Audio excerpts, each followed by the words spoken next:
خصوصاً على افضلهم وخاتم النبیین محمد الامین وعلى آلہ وصحبہ اجمعین. اما بعد فقد قال اللہ تبارک وتعالی كما ورد في سورة التغابن: اعوذ باللہ من الشیطان الرجیم بسم اللہ الرحمن الرحیم. ما أصاب من مصیبة الا بإذن اللہ ومن يؤمن باللہ يهد قلبه واللہ بكل شيء علیم. وقال عز وجل كما ورد في سورة الحديد: ما أصاب من مصيبة في الأرض ولا في أنفسكم إلا في كتاب من قبل أن نبراها إن ذلك على الله يسير لكي لا تعصوا على ما فاتكم ولا تفرحوا بما آتاكم والله لا يحب كل مختال فخور. وقال عز وجل كما ورد في سورة الأعلى: سبح اسم ربك الأعلى الذي خلق فسوى والذي قدر فهدى. صدق الله العظيم. رب اشرح لي صدري ويسر لي أمري واحلل عقدة من لساني يفقهوا قولي. اللهم ربنا ألهمنا رشدنا واعذنا من شرور أنفسنا. اللهم أرنا الحق حقا وارزقنا اتباعه وأرنا الباطل باطلا وارزقنا اجتنابه. اللهم وفقنا لما تحب وترضى آمین یا رب العالمین. ایک شخص نیکی کی ارادہ کر رہا ہے، شاید صرف ایک سیر نیکی کمائی ہے. ہماری نگاہ ظاہر بین میں وہ ایک سیر بے حقیقت ہے ٹنوں کے مقابلے میں، لیکن ہو سکتا ہے کہ جو شاکلہ تھا اس کے اعتبار سے یہ ایک سیر جو ہے وہ بھی بہت بڑی اچیومنٹ ہو. اس کے اندر رکاوٹیں اتنی تھیں، اس کی جبلت کے اندر خامیاں اتنی تھیں، اس کی سرشت کے اندر رکاوٹیں اتنی تھیں. struggling hard. تب کہیں جا کر وہ ایک سیر اس نے جو ہے وہ کمائی کی ہے نیکی کی. اور ایک وہ ہے کہ جس کی جبلت میں، جس کی سرشت میں، جس کی خلقت میں آسانیاں تھیں، موجود تھیں، وہ ٹنوں بھی لے گیا ہے. تو ہو سکتا ہے اللہ کی میزان میں وہ ایک سیر ٹنوں کے مقابلے میں زیادہ وزنی ہو. یہ ہے نہایت پر امید بات. پہلا جو ہے وہ پر امید معاملہ کیا ہے کہ ہم ہیں، ہماری نفی نہیں ہے، میرا چوائس، میری مرضی، میری پسند، اس کو بھی اول دخل ہے. دوسرا، میری رسپانسبلٹی جو ہے اللہ کے ہاں وہ اس مقدار پر نہیں ہوگی، بلکہ میرے شاکلہ کے اعتبار سے مجھے ایسس کیا جائے. اس کو 5 مرتبہ، میں پچھلی مرتبہ وہ 5 آیات آپ کو سنا چکا. لا یکلف اللہ نفسا الا وسعها. اللہ کسی جان کو اس کی وسعت سے زیادہ رسپانسبل، اکاؤنٹیبل نہیں ٹھہرائے گا. اور اللہ کا یہ بڑا، یوں سمجھیے کہ سپر کمپیوٹر جو ہے، وہ سپریم کمپیوٹر اللہ کا، اس کا ہم تصور نہیں کر سکتے. ہر انسان کا شاکلہ، اس میں کیا تھا، گیون کیا تھا، جینز کیا تھے، ماحول کے کیا اثرات ہوئے، اس سے شاکلہ کیا بنا، اب اس میں اس نے کیا کمائی کی. جیسے غزوہ تبوک کا وہ واقعہ ہے کہ بیچارے ایک غریب مزدور انصاری صحابی نے وہ کچھ تھوڑی سی کھجوریں پیش کی لا کر چندے میں. ساری رات محنت کی کسی یہودی کے باغ میں، وہاں محنت کر کے آبیاری کی، باغ کی، اور جو صبح کو کھجوریں ملی کچھ، اس میں سے آدھی گھر والوں کو دے دی، یہ دن بھر کا راشن ہے، آدھی لا کر حضور کی خدمت میں پیش کر دی. اب وہاں جو ایک بہت بڑا لگا ہوا تھا ایک انبار، ہر طرح کا ساز و سامان آ رہا ہے. حضور نے کہا، حالانکہ منافقین نے استہزاء کیا، جی ان کھجوروں کے بغیر تو یہ مہم سر ہو ہی نہیں سکتی تھی. کیا کہنے ان کا جو ہے وہ زہر خند جس کو ہم کہتے ہیں، اور ان کا استہزاء کا انداز تھا. لیکن حضور نے فرمایا، ان کھجوروں کو اس پورے ڈھیر کے اوپر پھیلا دو، اللہ کی میزان میں یہ کھجوریں اس پورے ڈھیر پر بھاری. تو لا یکلف اللہ نفسا الا وسعها. آخری بات جو اس ایک شیٹ میں آئی ہے، ایمان بالقدر جو ایمان کا جزو لازم ہے، یہ ہم پچھلی مرتبہ پڑھ چکے ہیں، آج میں صرف اس کا ٹائٹل آپ کو دکھا دوں گا۔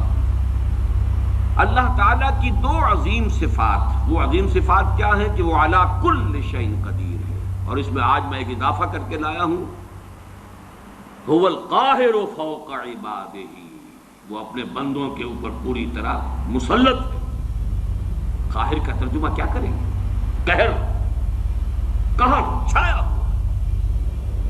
یہ نہ سمجھو کہ بکٹڑ چھوڑ دیا ہے تمہیں، معاذ اللہ، آزادی ضرور دی ہے لیکن you are within his control.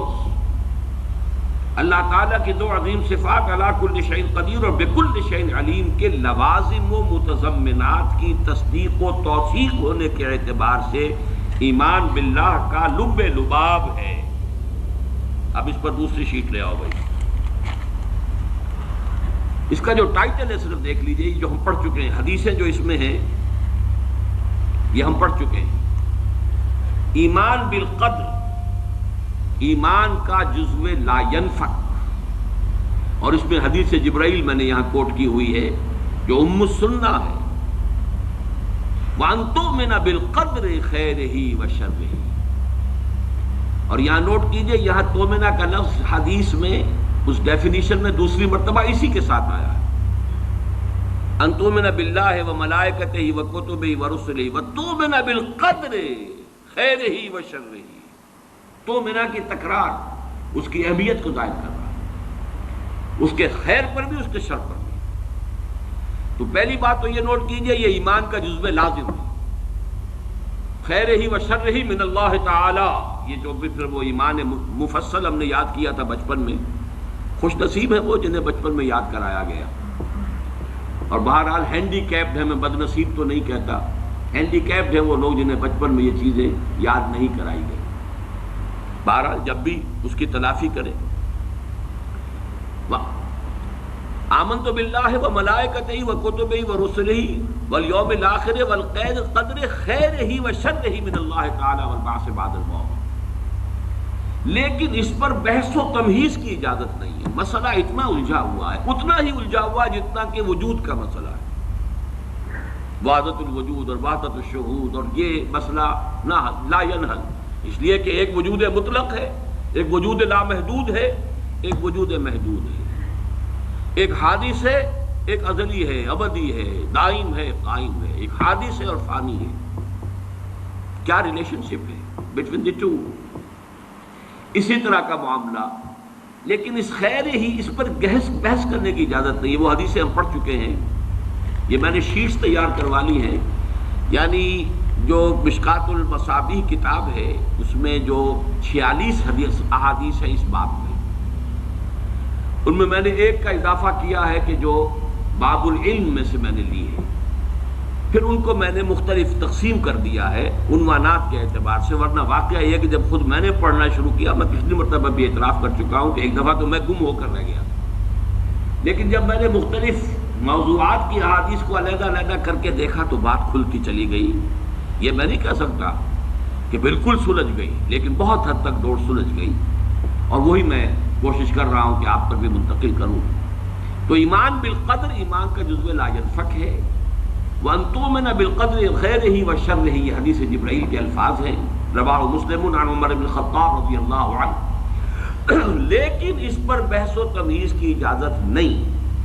عزمت علیکم عزمت علیکم، حضور نے 2 مرتبہ فرمایا، یہ حدیثیں ہم پڑھ چکے ہیں، میں تم پر لازم کرتا ہوں کہ اس معاملے کے اندر بحث و تمیز مت کرو۔ مانو مراقبہ کرو گے تو سمجھ میں بھی آ جائے گی، ایک دوسرے سے سمجھنے کے لیے سوال کرو گے تب بھی مفید ہوگا، بحث و تمیز جر ہو اور رد و قدح کرو گے تو پھر یہ بات جو ہے تمہارے ہاتھ سے نکل جائے گی۔ اچھا، یہاں خیر ہی و شر ہی من اللہ تعالیٰ کا مطلب کیا ہے؟ یہ میں نے پہلے بیان کیا تھا کہ ہمارے سورہ تغابن اور سورہ حدید کے درس میں یہ بات بہت وضاحت سے آ چکی ہے۔ دیکھیے اس وقت ویژولائز کیجئے، بلکہ مجھے خیال ہوا میں اسی کے ساتھ وہ ایک ڈائیگرام بھی بنا کے لے آتا۔ آپ مجھے کو سامنے رکھیے، میں ایک انسان ہوں، مکلف ہوں اللہ کے ہاں، جواب دہ ہوں، رسپانسیبل ہوں، اکاؤنٹیبل ہوں۔ کچھ چیزیں مجھ پر وارد ہوتی ہیں، کوئی مصیبت آ گئی، کوئی تکلیف آ گئی، کوئی بیماری آ گئی، کوئی نقصان ہو گیا، کچھ ہو گیا، اب نوٹ کرنا چاہیے کہ اس کے کچھ اسباب ہوں گے، مادی اسباب ہیں یا کچھ اور لوگ ہیں. کسی نے میرے گھر کو فرض کیجئے کہ کوئی نقصان پہنچانا چاہا ہے، اس نے کام کیا ہے، کسی نے مجھے اٹھا کے پتھر دے مارا ہے، تو یہ سارے فیکٹرز ہیں. لیکن یہ شے بالفعل مجھ پر نہیں وارد ہو سکتی اگر اللہ کا اذن نہ ہو. لاکھ سارے اسباب و وسائل ہوں اور لاکھ ساری دنیا ہو. ایک حدیث میں الفاظ آتے ہیں کہ اگر جان لے حضرت عبداللہ ابن عباس، اعلم ان الامت لو اجتمعت، کہ اگر پوری قوم جمع ہو جائے کہ تمہیں کوئی فائدہ پہنچا دے، نہیں پہنچا سکتی مگر اس بات کا جو اللہ نے تمہارے لیے طے کر دیا. اور اگر پوری قوم مجتمع ہو جائے تمہیں کوئی نقصان پہنچا دے، نہیں پہنچا سکتی. تو یہ اسباب و وسائل جو مجھ پر آ رہے ہیں، ان میں جو ہے فیصلہ کنش اذن رب ہے.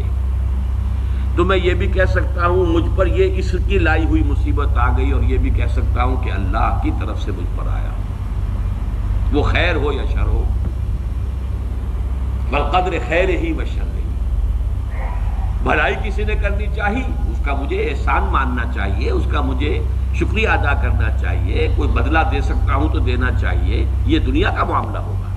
اسی طرح کسی نے مجھے نقصان پہنچایا، میں قصاص لے سکتا ہوں، قانونی طور پر مجھے اس کا حق حاصل ہے. لیکن یہ جان لیجئے کہ یہ اچھائی یا بھلائی مجھ تک نہیں آ سکتی تھی بغیر اذن رب. تو اذن رب شامل ہو گیا نا، تو میں اس کو شامل کر رہا ہوں. والقدر خیر ہی و شر ہی من اللہ تعالی. دوسری طرف میں کچھ کام کرنا چاہتا ہوں، اچھا یا برا جو بھی ہے، یا کوئی میرا منصوبہ ہے بہت بڑا. اب اس میں ایک تو میرا ارادہ ہے جو میرے اندر سے نکلا، ہزارہا عناصر ہوں گے کہ جو اس کے اندر انوالوڈ ہوں گے، بہت سے مادی وسائل اس کے لیے درکار ہوں گے. اسباب نہ ہو جمع تو یہ کیسے کام شروع ہو سکتا ہے؟ اسباب کرے جمع، خدا ہی کا یہ کام. یہ عزم تیرا، یہ مجھے الفاظ پھر یاد آ گئے وہی اکبر الہ آبادی کے. یہ میرے دروس پہ اشعار بہت آئے ہیں، اب کچھ ذہن سے اوجل ہو گئے. یہ عزم تیرا سعی سے دمساز ہو کیوں کر. عزم تو ہے، عمل کیسے ہو؟ اسباب نہ ہو جمع تو آغاز ہو کیوں کر. اسباب کرے جمع، خدا ہی کا ہے یہ کام. طالب ہو تو خدا سے، تو دعا ہی کا ہے یہ کام. یہاں پر بھی ایک فیکٹر ابھی اکبر الہ آبادی کی نگاہ سے بھی اوجل ہے. دیکھیے میرا ایک عزم ہے، میرا ایک ارادہ ہے، اس کے لیے کوئی مادی وسائل، کچھ لوگوں کا تعاون درکار ہے، وہ بھی اللہ کے کنٹرول میں ہے. اللہ چاہے گا تو آئے گا. پھر بالآخر کسی شے کا پورا ہو جانا آخری درجے میں پھر اللہ کے اذن کا طالب ہے. یہاں تک کہ حضور نے فرمایا کہ جو لقمہ بھی ابن آدم کی حلق سے نیچے اترتا ہے، اب وہ سارا آپ نے اس کے لیے کمائی کی، محنت کی، وہ کھانا پک گیا، آپ کی اہلیہ نے پکا لیا گھر پہ، اب یہ لقمہ اتر رہا ہے، اس وقت بھی اللہ سے اذن چاہتا ہے کہ میں اس کے حق میں غذا کا کام دوں یا زہر بن کر لڑ دوں. لہذا میں یہ بھی کہہ سکتا ہوں کہ یہ کام اس طرح ہو گیا، میرے کرنے سے ہو گیا، ان اسباب سے ہو گیا، ان مددگاروں کی مدد سے ہو گیا. اور یہ بھی کہہ سکتا ہوں کہ یہ کام میں نے نہیں کیا، اللہ نے کیا. صرف جو ہمیں تلقین کی گئی ہے وہ یہ ہے، خیر وجود میں آ جائے تو اسے اللہ کی طرف منسوب کرو. الحمدللہ الذی ہدانا لہذا وما کنا لنہتدی لولا ان ہدانا اللہ. قل حمد، قل شکر، قل تعریف اس اللہ کی جس نے ہمیں ہدایت عطا فرمائی. ہم ہرگز ہدایت نہ پا سکتے اگر اللہ ہمیں ہدایت نہ دے. غلطی ہو جائے تو اسے اپنی جانب منسوب کرو. ربنا ظلمنا انفسنا وان لم تغفر لنا وترحمنا لنکونن من الخاسرین. شیطنت اس کے برعکس ہے، خیر ہے تو میری، میں نے کی، اور شر ہے تو اللہ تو نے کروایا. فبما اغویتنی، اے اللہ تو نے جو مجھے اغوا کیا ہے، تو اب میں ثابت کر کے رہوں گا کہ یہ آدم اس اکرام و تکریم کا مستحق نہیں تھا جو تو نے اس کو عطا کر دی. یہ ہے شیطنت، شیطانیت، اور وہ ہے آدمیت. غلطی ہو، خرابی ہو، اپنی طرف منسوب کرو، اور اگر کوئی خیر ہے اللہ. اب آئیے اگلا لوگ جو سیکشن ہے، شیٹ نہیں. اللہ ہر چیز پر قادر بھی ہے اور قاہر بھی. یہ میں نے الفاظ آپ سے کہا تھا کہ آج میں یہ ایڈ کر کے لایا ہوں تاکہ بات اب کھل جائے. آج کوئی پہلو جو ہے میرے امکانی حد تک اس میں جو ہے مشتبہ اور خفی نہ رہ جائے. ہوا علی کل شیء قدیر، یہ تو بے شمار آیات مرتبہ آیا ہے. وَهُوَ الْقَاهِرُ فَوْقَ عِبَادِهِ، یہ بھی 2 مرتبہ ہے. لہذا انسان کو جو قدرت بھی حاصل ہے وہ محدود بھی ہے اور مستعار بھی ہے. یہ دونوں الفاظ نوٹ کیجئے. اب یہ جو شرک کی بحث ہوتی ہے ہمارے ہاں اور اقسام الشرک، اللہ کا وجود ذاتی ہے، لامحدود ہے، قدیم ہے.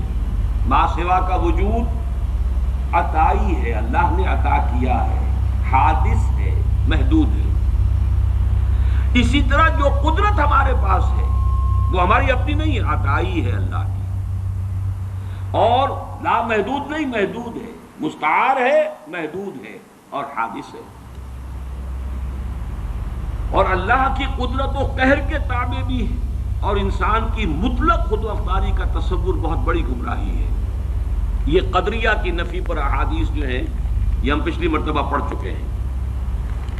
یہ 5 6 7 8 9 حدیثیں جو ہیں یہ میں نے ایک علیحدہ جمع کر دیا ہے تینوں فصلوں میں سے نکال کر، جو اس تصور کی نفی کرتے ہیں. قدریہ، ہم قادر، جو چاہیں کریں. جو اس مغالطے میں ہے وہ تو در حقیقت بہت ہی بڑے گمراہ اور بہت ہی بڑے ایک سراب کسی کیفیت جو ہے اس کے اندر ہے. اب آئیے تیسری شے جو ہم پڑھ چکے ہیں، قُلْ كُلٌّ يَعْمَلُ عَلَى شَاكِلَتِهِ. یہ آیت جو ہے سورہ بنی اسرائیل کی 84 آیت، اس کا پہلا ٹکڑا، یہ انتہائی اہم ہے. جو آج جس طرح نکھر کر آیا ہے اس سے پہلے یہ ہو ہی نہیں سکتا تھا. شاکلہ، پیٹرن. آپ نے کوئی چیز ڈھالنی ہے کسی فولاد کی، کسی اور چیز کی، تو اس کے لیے لکڑی کا پہلے، جسے ہمارے مستری لوگ پاٹن کہتے ہیں، پاٹن بنا لو پہلے، تو پیٹرن بنتا ہے. تاکہ آپ نے لوہے کو پگھلایا، تانبے کو پگھلا کے اس میں ڈالیں گے تو اسی کے مطابق اس کی شکل ہو جائے گی. شاکل، شکل دینے والا. تو اس کو جو فارم دینے والی شے ہے وہ اس کا فرما، جس کو ہم کہہ دیتے ہیں، وہ فارم ہے نا. فرما، یہ فرما ہے جو اس کو فارم عطا کرے گا. یا یہ کہ یہ پاٹن ہے، پیٹرن ہے، اس کے اندر ڈھلے گی جو شے اسی کے مطابق ہو جائے گی. وہ ہے شاکلہ. اور یہ شاکلہ جو ہے آج ہمیں معلوم ہے جینز کے حوالے سے. ابھی حال ہی میں چند روز پہلے کلوننگ کے موضوع پر ایک مذاکرہ سا ہوا تھا پنجاب یونیورسٹی میں، اور میں اس میں سامع کی حیثیت سے گیا تھا اور مجھے اس سے فائدہ بھی ہوا. اور احساس ہوا یہ کہ جو میں نے بارہا یہ بات کہی ہے کہ اللہ تعالیٰ نے جو، حالانکہ مجھے پریکٹس نہیں کرنی تھی اور میڈیکل پروفیشن کو اس طرح اس کے علم میں تو تھا کہ مجھے پرسو کرنا ہی نہیں ہے، پھر بھی مجھے اس طرح سے کیوں گزارا. اگر میں اس میں سے نہ گزرا ہوتا تو یہ ساری بحثیں میرے سر کے اوپر سے گزر جاتی، میں ان کو بالکل سمجھ نہ سکتا. لیکن چونکہ وہ بایولوجی اور اناٹمی اور فزیولوجی اور ایمبریولوجی اور یہ چیزیں پڑھی ہیں، سیل سٹرکچر پڑھا تھا، تو وہ چیز سمجھ میں آتی. لیکن آج وہ بات شاکلہ، ہر شخص کا ایک شاکلہ ہے، انڈیویجول شاکلہ اس کا ہے. اور یہ شاکلہ بنیادی طور پر جبلت اور فطرت کے مجموعے کا نام ہے. ایک فطرت ہے اور فطرت کا تعلق ہے انسان کے روحانی وجود سے. ایک جبلت ہے یا سرشت فارسی کا لفظ ہے، جبلت عربی کا لفظ ہے، لیکن عربی میں اس سرشت کے لیے صحیح لفظ ہے خلقت. خلقت ایک ہماری خلقت ہے، ایک ہماری فطرت ہے. خلقت اس آب و گل کی دنیا سے ہے، پانی اور مٹی کی دنیا سے آئی ہے. خلقت یہ یہاں سے آئی ہے، فطرت وہاں سے آئی ہے. کل مولود یولد علی الفطرہ، یہ 3 حدیثیں ہیں اس میں کہ جو ہم پڑھ چکے ہیں. الناس معادن کمعادن الذهب والفضہ، وہ بھی ہم پڑھ چکے ہیں. کل مولود یولد علی الفطرہ، وہ بھی ہم پڑھ چکے ہیں. اور اہم ترین حدیث یہ ہے کہ فَإِنَّهُ يَسِيرُ إِلَىٰ مَا جُبِلَ عَلَيْهِ. اگر تم سنو کہ کسی انسان کی، تو اگر تمہیں یہ کوئی سنائے آ کر کے کوہ احد اپنی جگہ سے ٹل گیا تو مان لینا کہ ہاں یہ ہو سکتا ہے، ممکن ہے. لیکن اگر یہ کہا جائے کہ کسی شخص کی سرشت بدل گئی ہے تو کبھی نہ مان. یہ شاکلہ، اس شاکلہ کے لیے یہ 3 حدیثیں. اب آج جو لینا ہے جتنا بھی ہمارے لیے وقت ممکن ہو، تو وہ ایک چوتھا اور آخری سیکشن ہے، اگرچہ اس کے 3 سب سیکشنز ہیں. اس کا ٹائٹل نوٹ کیجئے، اللہ کا علم کامل بھی ہے اور قدیم بھی، اور آنے واحد میں یہ الفاظ نوٹ کیجئے، کل کون و مکان اور ماضی، حال اور مستقبل سب کو محیط بھی۔ یہ بات اللہ کے علم کے بارے میں اچھی طرح جان لیجئے، کامل اور قدیم، اس کے ساتھ ہی کل کون و مکان کو محیط، یہ اس کا ایک ڈائمنشن ہے، لینتھ اینڈ بریڈتھ، وہ ڈائمنشن ہو گئی کون و مکان۔ اور مکان میں پھر تین آتے ہیں، ماضی، حال اور مستقبل، ان سب کو محیط ہے آنے واحد میں۔ لفظ آنے واحد ہے یہاں اہم ترین، ہر لحظہ ہمیشہ سے اس کا علم کامل تھا، ہمیشہ سے اس کا علم کامل ہے، کہیں اس کی اور اس کا علم جو ہے اسی کو قرآن اور حدیث میں الکتاب سے بھی تعبیر کیا گیا۔ ما اصاب من مصیبت فی الارض ولا فی انفسکم الا فی کتاب من قبل ان نبراها ان ذلک علی اللہ یسیر۔ نہیں پڑتی کوئی پڑھنے والی، نہ اس زمین میں نہ تمہاری جانوں میں، کوئی مصیبت، کوئی تکلیف دہ شے، کوئی ناخوشگوار شے، مگر وہ پہلے سے ایک کتاب میں موجود ہے، اس سے پہلے کہ ہم اسے ظاہر کریں۔